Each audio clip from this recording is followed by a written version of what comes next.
For many people, there is a shared sense of culture and connection through the art of music.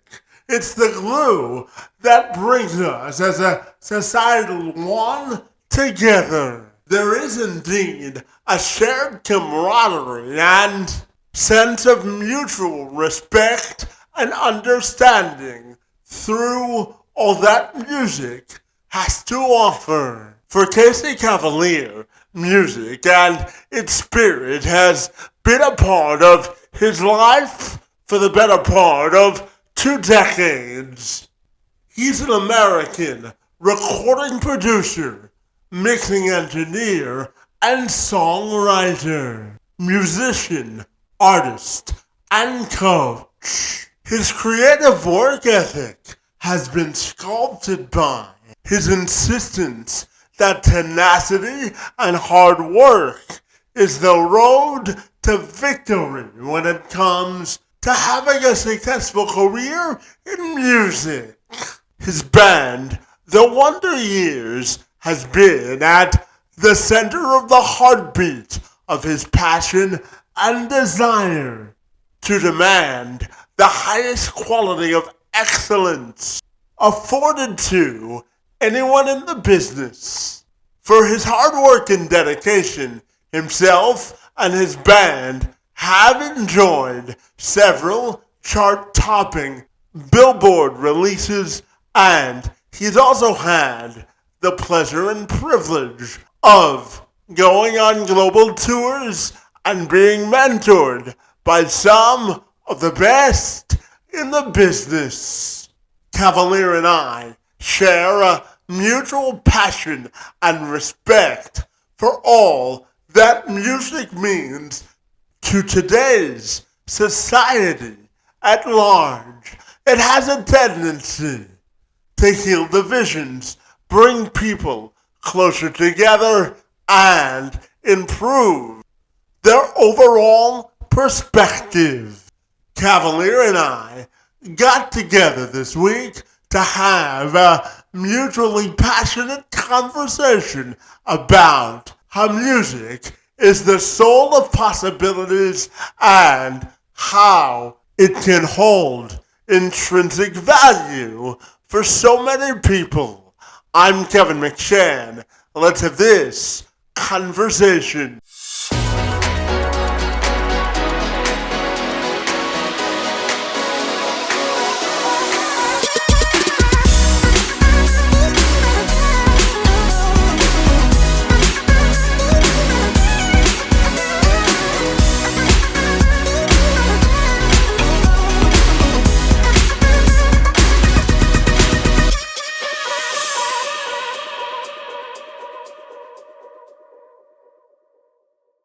Casey, if you're ready, I'll take a moment to welcome you to the program, and I'm super excited to dive into your passion and love of music today. Great to see you this afternoon, and happy Friday to you, my friend. Yes, very excited. Thanks for having me. I'm looking forward to it. It is a wonderful Friday, and music, as you said, is something I am extremely passionate about. But it's also been kind of the driving force and director in a lot of ways for the places that I've gone in my life. So I'm very thankful for its existence. Yeah, absolutely. Now, Casey, I want to start our conversation by asking you, why do you think music is ingrained in the fiber of your being? Why do you love music so much? Yeah, I mean, well, like a lot of things in its own way, it was passed down, or I think an appreciation for it was passed down from my parents to start with. My dad was a musician, played in a lot of bands. He was a bass player, actually, back in the day, back in the 70s, in a lovely heyday of classic rock. And he had some of those, a few guitars and a few amplifiers kind of left over, hanging around the house, collecting dust as I was a kid. And, honestly, the first time you plug one of those things in and I'm like, Dad, is this even going to work? He's like, honestly, I have no idea. I haven't touched it in 30 years. and it makes a sound that kind of shakes the whole house with a low end rumble. I was hooked. Honestly, I was like, wait, this is what musicians get to do. More of that, please. And it's kind of been a journey exploring what it can do and where it can go ever since then. Yeah, absolutely. No, Casey, I know that you've been at this professionally for over 2 decades now, my friend, and I know that you dabble in all sorts of music in terms of the creative process. So tell me, what do you think is the key to successfully cultivating the creative process and all that goes along with that? Yeah. Wow. What a great question. I think for me and my kind of creative philosophy that I've developed over the years, both being in the studio, kind of on both sides of the glass, recording as a band member, as a songwriter, and then also kind of helping guide and produce other instrumentalists and other musicians' kind of vision. In the driver's seat, I think there's a trust there that when it comes to the creative process is paramount. I think it's trusting yourself. And I think that's kind of what we're ultimately all looking for and hopefully kind of evolving towards is the ability to trust ourselves to make really great creative decisions. And then also to establish a trust with those people that are around you, those collaborators, whether it's other members of your band, other songwriters, or the other hands that will ultimately kind of touch and guide your music as it gets shaped and created. That's what's going to be allowing you to take those creative leaps, to experiment, to try to push out the walls as you evolve. And you can't do that unless you feel like there's at least a safety zone around you in this way. And a lot of times that's the community that you surround yourself with, even small as it might be. So I think trust is the biggest thing, truthfully, that can shape the creative process and figuring out. And beyond that, it's going to go. I feel like it takes on a life of its own. And there's a lot to be said for that too. But yeah, it only really gets there if you can trust yourself and those around you. Yeah, I guess I asked you earlier about the fabric of music and why it's important to you. But I also know that you value the art of being consistent when it comes to music and really taking your craft seriously. So tell me, why is consistency in music production and the creation of music so important to you, and why do you believe that you've made it your professional calling as well? Yeah. Well, consistency is a powerful word and a powerful idea. You're right there. And I think for me, consistency has shown up in a number of really important ways that have led to this being the career path that I've kind of chosen and kind of carved out in my own unique way. Showing up consistently is a phrase that you'll hear a lot of great coaches use, regardless of what discipline you're in. If you're in, the creative realm, entertainment, or even like sports, athletics, competition, even business, right? The idea of showing up consistently for your audience, your customer, your coworkers, whatever it might be. Again, it kind of goes back to that building trust, but also kind of building a brand and building this loyalty that you can show others. And that's what's ultimately going to be the driver.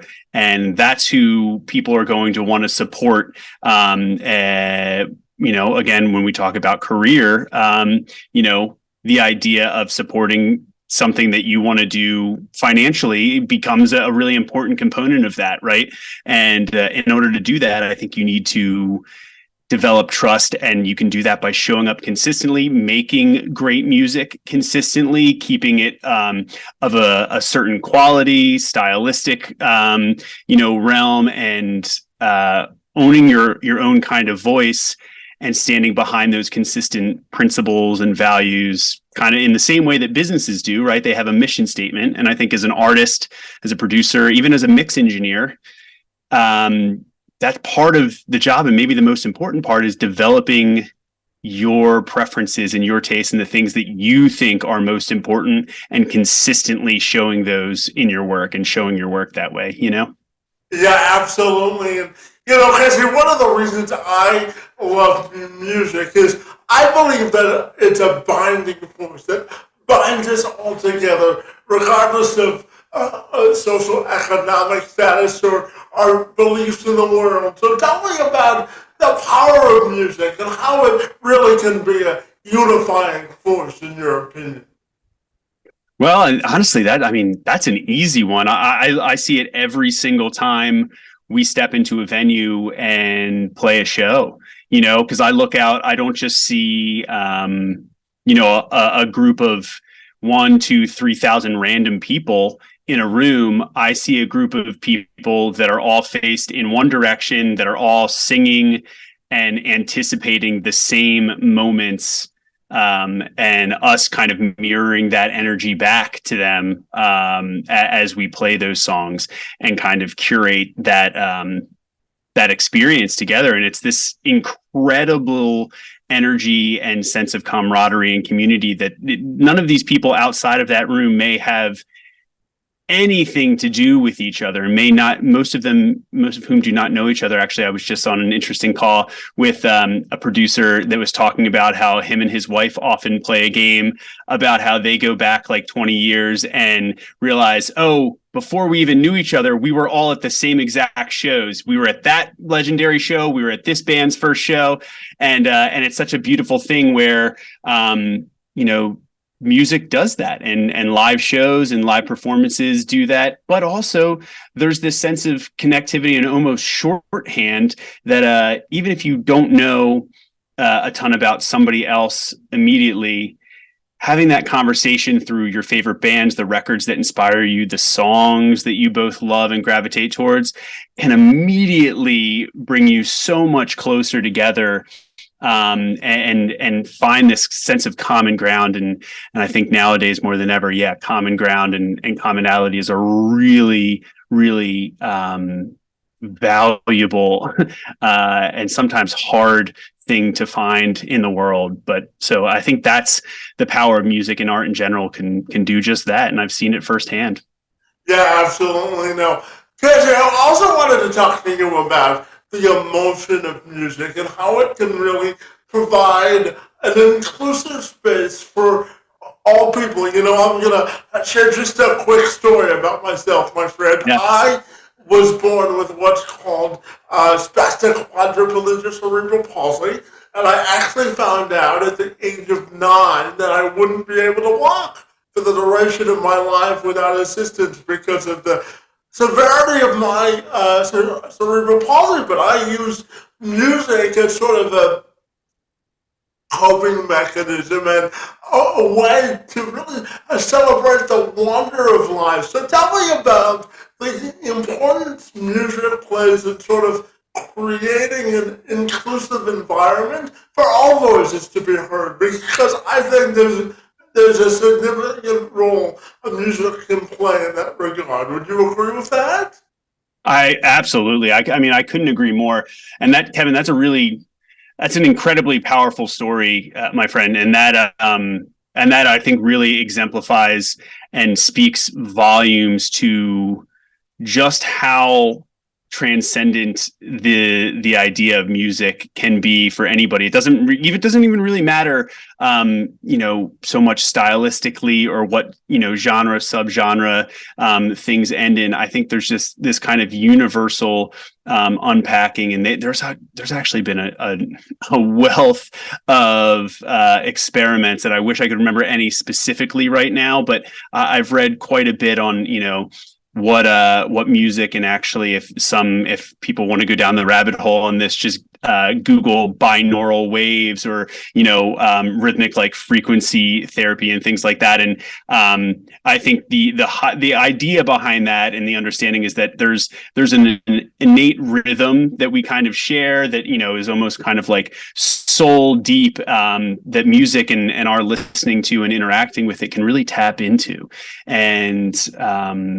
and like I said, that collective force, when you have a number of people moving or, connecting to the same beat, the same pulse, the same idea, everyone is kind of submitting to this similar physical reality almost, but also emotional reality and that realm. And I think that's kind of, that can be a really soothing thing. That can be a really empowering thing. It can be a really inspiring thing, right? And I think, especially for me as a creative and a lot of people in the art community, of course, it's this month as we're speaking is Mental Health Awareness Month. It's a really, a really huge glaring thing in the creative world as well that I think a lot of people struggle with, and trying to be prolific and trying to put out good, meaningful work, but also trying to navigate some pretty significant challenges, whether it be depression, anxiety, or otherwise. And I think music has a way of focusing people's minds when there's seemingly so many things to get distracted by and wound up about. And that is one of my favorite things that I've experienced personally in terms of tapping into a flow state where, you put on your favorite record and start doing something and start going into it. And that record's, you're on the last track and it's over before you know it. And you've just, it kind of has this really interesting way of playing with time.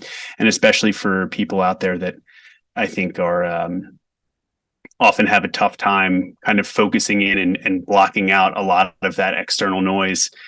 Music can be a really wonderful way to focus that, Yeah, I just want to follow up on what you just said, Casey, about the power of music, because I also believe that it removes sort of the gravity of judgment. It allows people to get lost in the art of the music. So talk to me about removing the art of the gravity of judgment through music, because I think that's also a powerful tool, isn't it? Yeah, that's it. That's an interesting idea. I think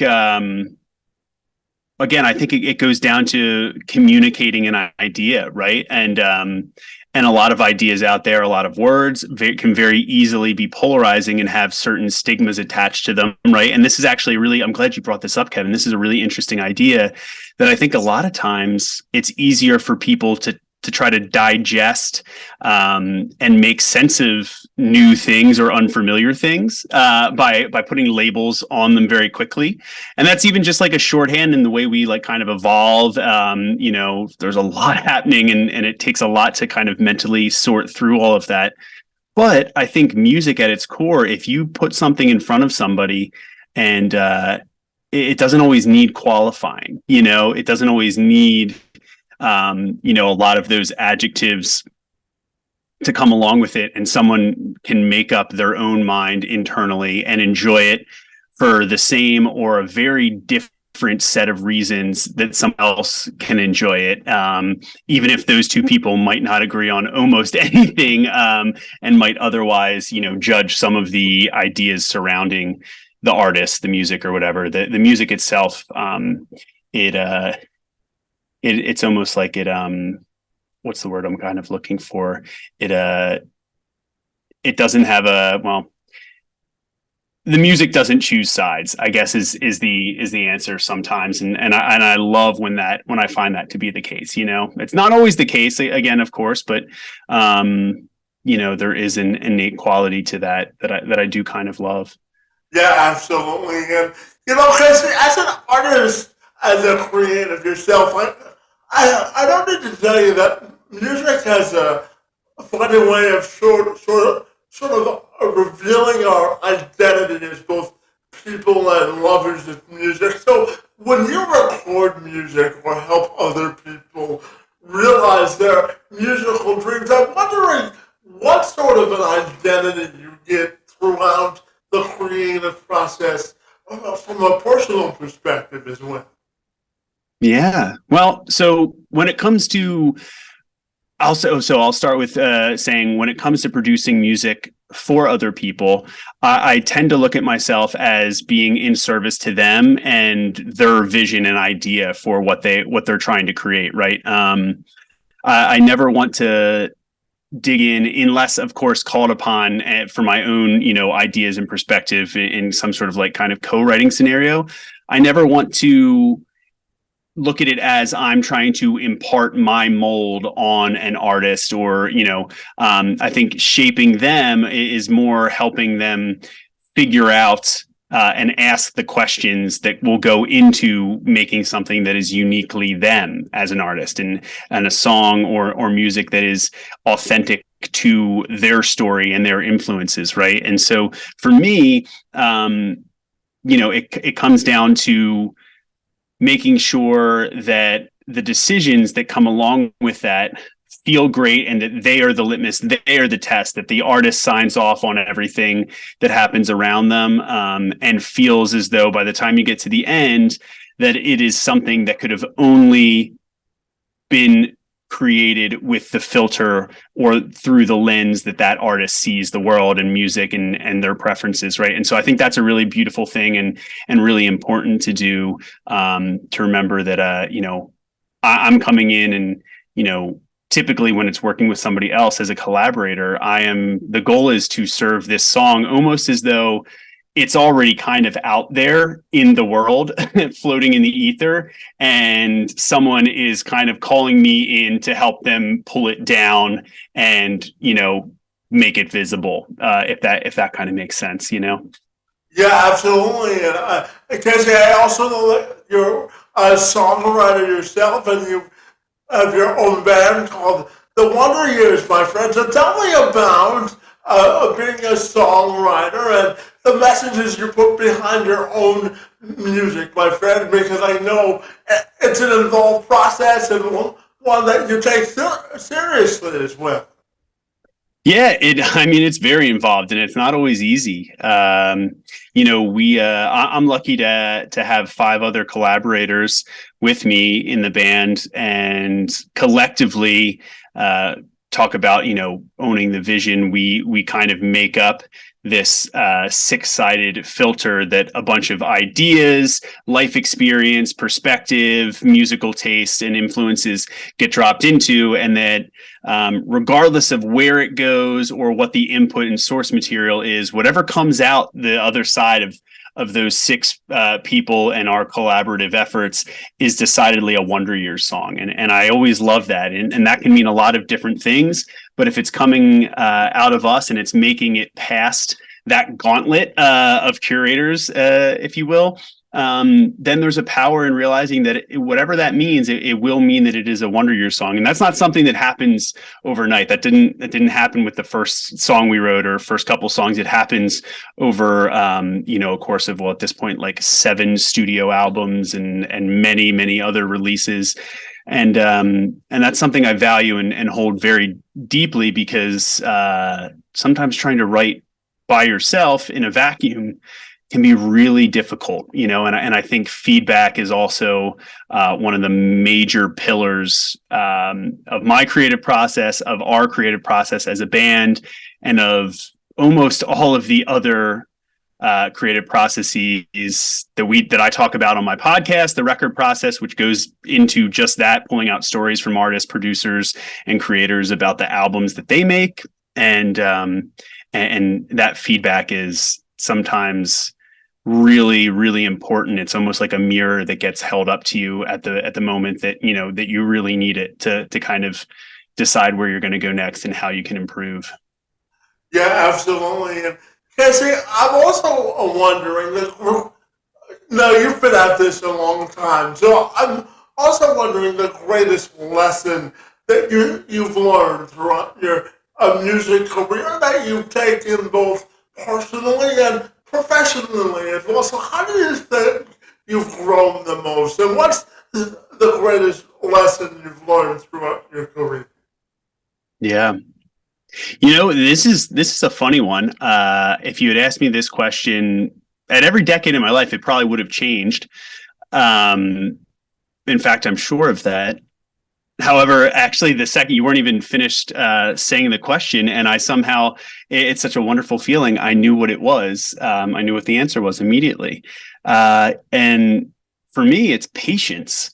I've learned over the last 2 decades, 3 decades, even, my entire life, and continue to learn it in new ways every day.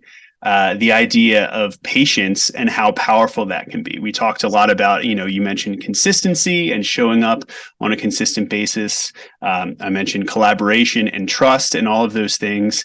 And I think patience is kind of, in its own way, the thing that really drives all of them and takes all of those ideas and allows them to work and allows them and gives them the effectiveness that they can all have. And it can only do that by letting time itself help you. And that's something that's not easy to do when you're younger. We can be very impatient.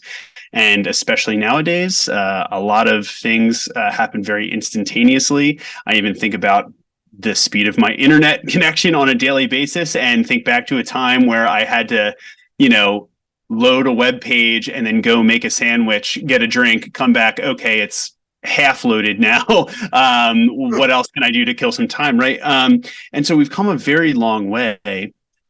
But even then, that was that was early on. I didn't know it at the time or see it, but that was me being taught patience, right? And now the only way that I have been able to build something like what we've built with my band, The Wonder Years, what I've built with a number of other artists, is to have patience. And through patience, that trust and that consistency, and even for me, that curiosity of trying to always learn and know that there will never be a day of my life that I'm not learning something, whether it be about myself or others. It's all due to patience, And so that to me is the greatest thing that I feel I've come a very long way on. And the greatest lesson that I've learned of how important that can be, because all of the things that I've accomplished to this point in my life and all the things I hope to continue to accomplish, I have a different perspective, having seen what can happen and what can play out, given time and all of that hard work, but then also allowing yourself to have much more of a long-term mindset with things. Yeah, absolutely. And Casey, you don't have as long of a career as you do without impactful mentors in music. So tell me, who are your most impactful mentors, and tell me about some of your most famous or cherished, I guess, accomplishments in music. Yeah. Oh man, I'm so glad you brought it. So the mentorship idea is so incredible, and it's actually kind of been appreciating that and that gratitude that's kind of brought me now in my career to take what I've learned with the band and start trying to pass that along to the next generation of independent artists and musicians that are just as motivated and are going to be even smarter than we probably were back in the day, because that's what the competitive nature of the music industry, especially nowadays in the modern era, demands. And it's really exciting to help pass along some of those things to them, because I know how important some of the people that inspired me along my way were. I was really lucky. We did have a music program at our high school and a couple teachers there who really taught an appreciation, not just for, marching band music or a lot of this, but really went deep into subgenres of all, like classic jazz. And even if it was something that wasn't what, the students or we were necessarily listening to, they really fought for us to understand the nuances that were baked into that music, the writing, the performance of it. And I've carried that with me. I've carried, seeing how incredibly infatuated with any piece of music that somebody else can be, let alone someone that's, 2 times your age, 3 times your age, and is still that, speaks in that way. It makes you believe, well, there's got to be something there. Let me keep looking for it. Let me keep trying to understand it and trying to appreciate it. And I did, and I was really lucky to have some of those early on, like I mentioned, in high school, and then even outside of that, to have a few people who I ran into who were probably far far more seasoned than what I probably, or my band at the time when we were like 12, 13 years old, probably deserved to be in the company of. But through like a little bit of luck and just proximity of people knowing people, ended up with a few world-class musicians, getting ears on what were probably some really, really poorly performed demos, and songs that only briefly resembled cohesive songwriting. But even the fact that the people like them gave myself and us the time of day, and even took a moment enough out of their time to say, hey, and be honest and truly be truthful and say, hey, I don't think this is ready, but keep going. There is something here. And even just taking that time when otherwise it could have easily been written off and just said, I don't feel like working with this or whatever, if this is below my pay grade, however you can slice it. The fact that they took that time, I never forget that, even though I was so young at the time. And I think it's been little moments like that where even someone stopping to say, hey, I could easily just walk by and let you keep failing, but I'm going to at least just give you my thoughts here because I want you to keep going, and there have been a lot of points like that where it can be as simple as, and I still do it to this day. People reach out and say, hey, can you listen to a song, whatever. And I remember what that is like to be like, I don't know where to go, but I respect what this person is doing. If they even just took a second to turn around and say, hey, that's great, there's a lot of potential here, keep going. That in and of itself can be, maybe it's just a series of those moments that can keep someone going, where across 20 years, who knows what that like first demo that someone's sending me can turn into for them in 20 years. Because look where I've been able to end up and what we've been able to accomplish. And it's because of that. It's because of those things that keep you going, just when you're about to quit, right? You might be ready to hang it up forever, but it might just be that one email you get back, or that one person that takes a beat to say hello and say, hey, I see you, I see you're working hard, and I see that there's something happening here. Keep chipping away at it, and if that's all, if I can even just be a small thing that keeps someone going when they need it most, that's a beautiful thing. And there's a butterfly effect in there where I can't, I have a finite amount of music and stories that I can create as one person, but if I can play a little role in a lot of other journeys like that to keep them going where they will end up, I'll feel great about that when it's all said and done. Yeah, well, Casey, you can't build a house without pouring a foundation first, right? It works the same way in music, doesn't it? That's right. Yes, it does. Absolutely. And Casey, I'm a firm believer of not compromising on what I call our non-negotiables for happiness. So I'm curious, what it does to your happiness level, both personally and professionally, what are you unwilling to compromise on? Ooh, what a great question, Kevin. That's, there are some things that I know I probably shouldn't compromise on as much as I do, but I'll take this question in this direction. I'll say that I'm unwilling, and as I get older, to compromise on the things that take more energy from me than they will ultimately give. And I mean that in the sense of the people, creative pursuits, right? I am happy to give any and all of myself to something and someone if it means that it will, in the end, like kind of nourish my soul, right? It doesn't all have to be, a massive windfall in terms of professional or business.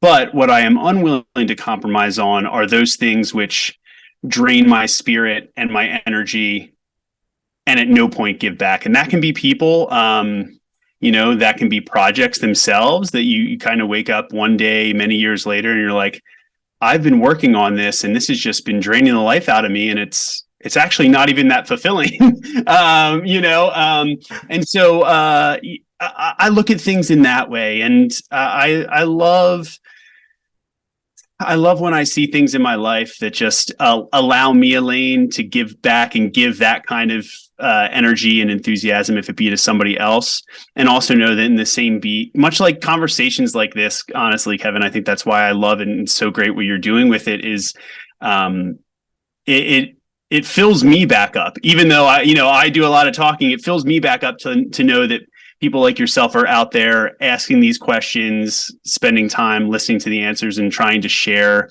their story and other people's story with the world. And that's the kind of stuff that I want to spend my time with. And I don't want to compromise on other things that are not willing to do that, Yeah, absolutely. And just building on that point, Casey, I'm also fascinated to ask you where you get your best sense of inspiration from, both personally and professionally, and your best advice to sort of manage your emotions as an artist, because I know it can be sometimes a roller coaster ride, right? You can take that two-part question in any direction that you want to go.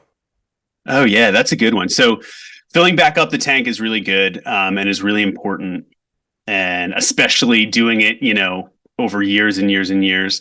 And what's actually interesting is, so we're here. This will, be viewed.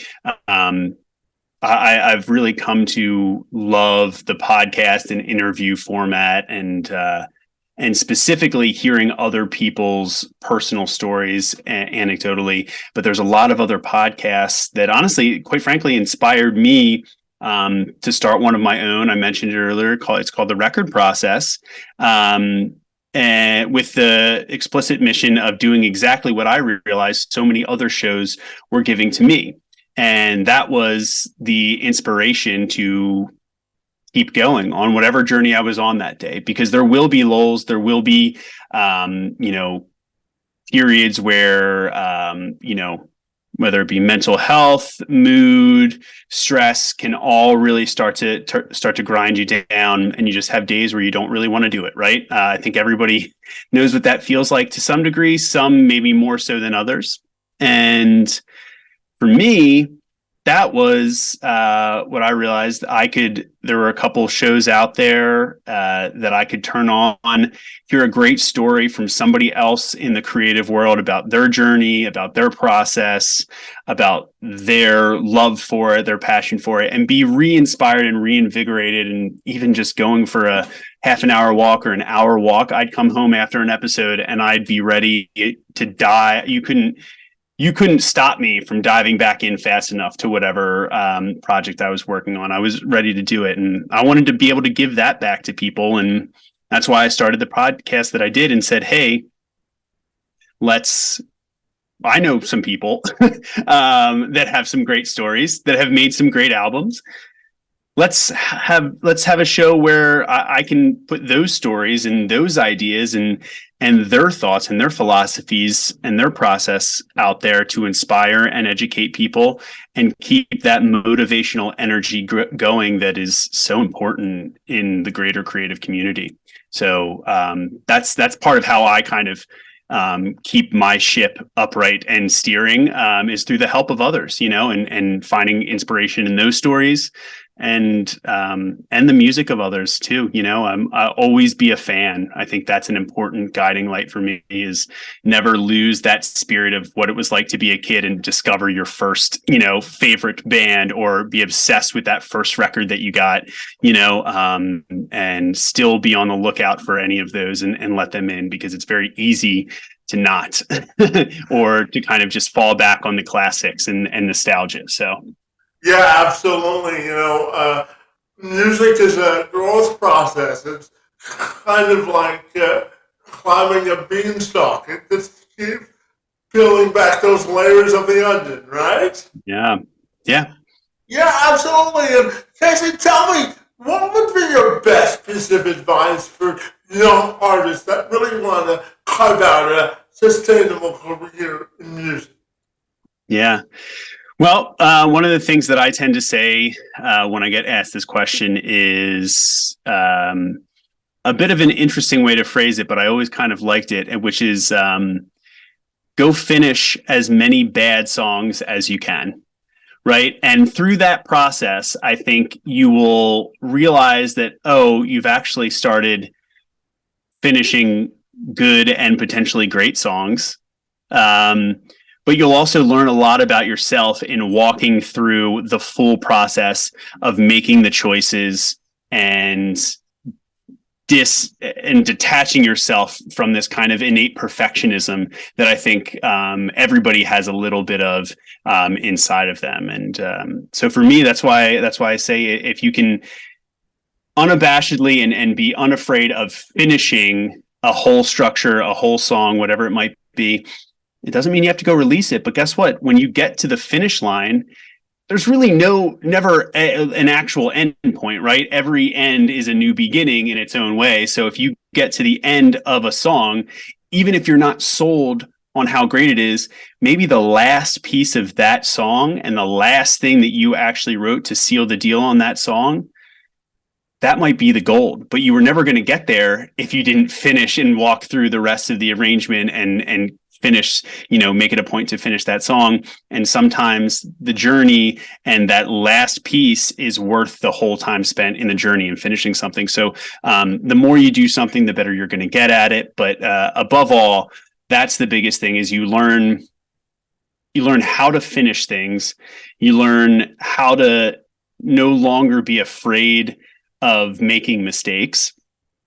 And in that, there's this freedom of creativity that actually allows you to find exactly who you want to be and who you will be as an artist, and to find your very much unique and authentic perspective as a music maker. And I think that's the most important thing, because the second you figure that out, you're dangerous in the music world. That's you're really onto something. And I think that's something that a lot of people, even a lot of professional musicians that are making a living, don't necessarily have a great pulse on. But some of the great ones, I dare you to, if you look at anybody that's made it, and has a long career in the business of making music, that's probably exactly what they know and figured out long ago.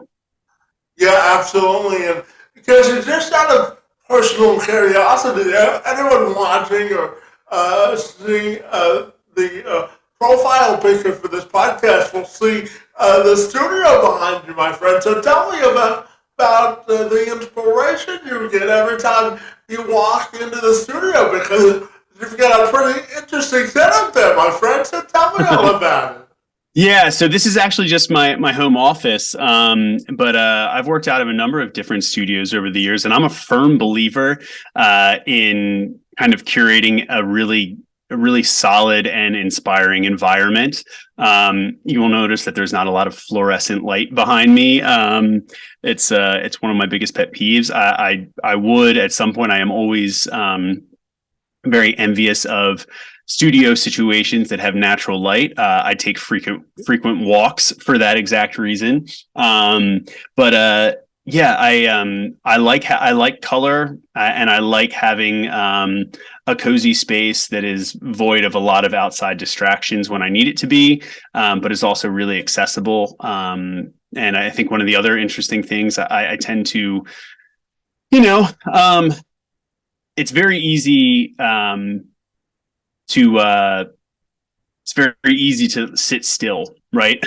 In doing what we do. So much of the things being, based in a computer, right? So it's for that reason that I do often like to work from a standing desk if possible, or at least keep some blood flowing and do some, whether it be stretching and things like that. So that's also important, throughout the day when it's very easy to be kind of locked in, on a screen or things like that. And, but yeah, and this is actually, behind me, just, a lot of the tools and toys that make it very easy to kind of toss out an idea very quickly when I need to.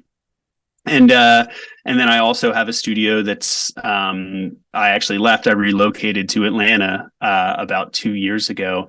And but the studio space that I worked out of is a spot called True Level Studio, which is just outside of South Philadelphia. in a place called Blackwood, New Jersey.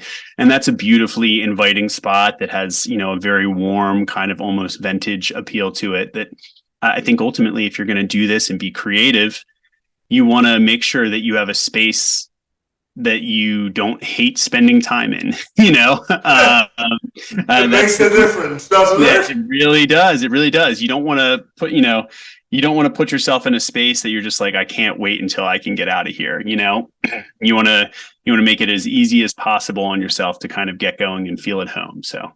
Yeah, absolutely. Casey, I could talk to you for another couple of hours, but I'll end our conversation this way, my friend. I'm fascinated to ask you about how you would define your defining moment of difference in your life. And when you look at your life, both personally and professionally, how do you want your legacy to be defined? Yeah, that's an awesome question. I love that. It's actually, interestingly enough, one of my kind of like 15-point like pillar list that I give as like an initial strategy guide to a lot of artists I work with. And that question is on there. It's like long after you finish playing and finish making music, how do you want your career and your legacy, in this case, from a personal standpoint, to be remembered? And I have a lot of really, really incredible moments, a lot of them obviously surrounding the band, but more than any else, I think it was the first time, and there's a lovely picture of this that my mom keeps hanging proudly on the wall above her desk. And it's of myself and 5 of my closest friends from high school who also happen to be my bandmates, which is a really rare thing as well. On stage after a show where we sold out a pretty large, like 2,600 capacity venue in our hometown in Philadelphia called the Electric Factory. And now, Kevin, the reason that was significant was because that was the venue that all of us as kids had grown up and seen our favorite bands play for the first time when they would come through Philadelphia. So that was where the bands that changed our lives had performed and where we had seen those bands in the previous decades play. And for us to be standing on that stage and realize that we were on the other side of this and had now created something ourselves that meant that much to all of these people in our hometown, it was an unforgettable feeling, and one that I love when I look at that picture. It was a turning point because it was a realization that we had built something that was not just a fluke, but something that was really meaningful to a lot of people. And to me, that is, in fact, I'll take a little bit of inside baseball here and say we just had a record called The Greatest Generation, which was our 3rd studio album. It just turned 10 this year. And the final track on that album is actually maybe the perfect answer to this question in its own way, in what it means overall, both metaphorically and emotionally.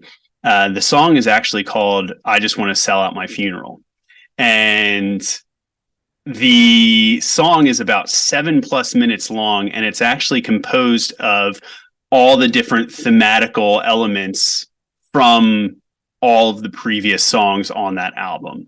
Little fragments, motifs, kind of all woven together in this long extended outro song to the record. And I think for me, the idea of selling out your funeral, a bit of a morbid take on it, is more about the idea that, be remembered for the positive impact that you played and how you left the world.